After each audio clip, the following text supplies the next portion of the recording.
प्रभु जीशुख्रीष्ण नाम प्रतिदिन रोटी आपण मान पुणी स्वागत करुछु। आज अगस्ट मास 13 तारीख मंगलवार दिन 2024 वर्ष। आज ध्यान हेउछि उठ।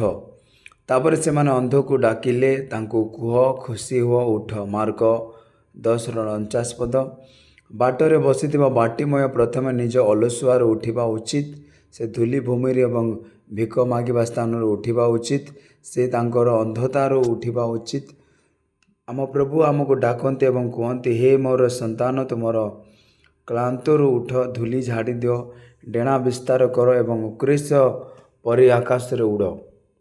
उठ एवं उपहार एवं शक्ति ग्रहण कर, जहाँ मु तुम पाए रखिछि। जेतेबेले अपव्य पुत्र तांको मन को आसिला, से कहला, मु उठी मोर पितांको निकट को जीवी एवं तांको कहिबी, पिता मु स्वर्ग विरोध रे ओ तुम सम्मुख रे पाप करिअछि एवं मु आउ तुमको डाकिबाकू योग्य नुहे। पुओ मते तुमर निजुक्त सेवक मानक परि कर।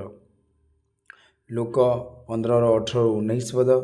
तांको घुसुरी स्थान उठिबाकू पड़िला एवं दयालु प्रभु जीशुंक निकट को आसीबा पाई तांको उठिबाकू पड़िला।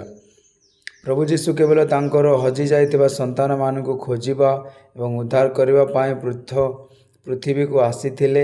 आज तुम पापर भारर जंत्रणा भोगुच, अभिशाप एवं रोगरु प्रभु तांकर दुई हाथ बढ़ाई एवं समस्त प्रेम सहित कहती, परम पिता मते जहा दियंती ताहा मो पाखक आसीबा एवं जे मो पाखक आसे मु कौन से प्रकार बाहर करदेवी ना। जौन 6:37 पद। प्रभु सेमानक मध्य आध्यात्मिक जीवन रे सोईथिबा समस्त को उठिबा को डाकती। शास्त्र कहे, हे सोईथिबा लोक माने जागृत हुओ, मृत मानक मध्य पुनरुत्थित हुओ, ख्रीष्ट तुम मानक आलोक देवे। एफिसियों 5:14 पद। सोईबा हेतु सामसन निजर शक्ति हराइले। यूटिचस तृतीय महलारू तले पड़ी जाए गभीर निद हेतु मृतदेह को नहीं गले। भविष्यवक्ता जुनस निदरू उठिले एवं जहाजर थिबा अणजिहुदी माने प्रार्थना करने को कहले। भविष्यवक्ता एलियो खाद्य ग्रहण करने एवं पुनर्बार सुस्थ होगापाई जड़े दूत तांको निद्रु उठिले। तुमको बहुत दूर जावाक पड़िबा एवं प्रभु तुम माध्यम महत् कार्य करिवे, तेणु तुमर निदरु उठ। प्रभु मध्य तांको बर को उठिबा को डाकती। हे मोर प्रिय उठ, दूर हुओ। देख शीत अतीत हो गलानी, वर्षा शेष हो गलानी।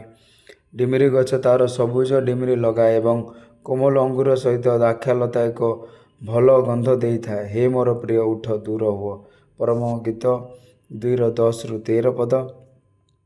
ईश्वर संतान माने प्रभुंक दिनर चिन्ह सबू स्थान रे साक्षी हो पारे। समस्त भविष्यवाणी घटिला। आम समस्ते उठी प्रभु जीशु गौरवर राजा को भेटापी आग को जीवा। अधिक ध्यान करने जिसा 60:1 पद। ज्योति कारण तुमर आलोक आसी एवं सदाप्रभु को महिमा तुम उपर उठी। प्रभु ए वाक्य आपण समस्त आशीर्वाद करंतु। आमेन करंतु।